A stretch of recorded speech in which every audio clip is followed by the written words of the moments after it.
Hi everyone, welcome to Srikrishna fashions. ఇవి kids summer collection అండి. Last time sample పర్పస్కి కొన్ని తెచ్చాను, వాటికి రెస్పాన్స్ చాలా బాగా వచ్చింది. అందుకే ఈసారి బల్క్ ఆర్డర్ చేశాను. ఇవి నియర్లీ 100 పీసెస్ ఉంటాయి.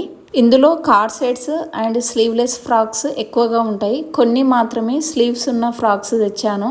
అవి ఇక్కడ రెస్పాన్స్ని బట్టి నెక్స్ట్ టైం బల్క్ ఆర్డర్ ఇస్తాను. కార్డ్ సెట్స్ సైజెస్ వచ్చేసి 18 to 36 వరకు ఉన్నాయి. క్లాత్ చాలా కంఫర్ట్గా స్మూత్గా ఉంటుంది. డే అంతా క్యారీ చేయొచ్చు. ఇది క్లాత్ వచ్చేసి Jaipur cotton. Frocks 6 months baby నుండి 8 years బేబీ వరకు ఉన్నాయండి. నెక్స్ట్ వీడియోలో ఒక్కొక్క సైజుకి ఎన్ని కలర్స్ ఉన్నాయో చాలా క్లియర్గా చూపిస్తాను. కావలసిన వాళ్ళు 9346544628కి మెసేజ్ చేయండి. కలెక్షన్ చాలా బాగుందండి అండ్ స్టాక్ కూడా ఎంత ఉందో మీరే చూడండి. Follow my page for more updates. Thank you so much.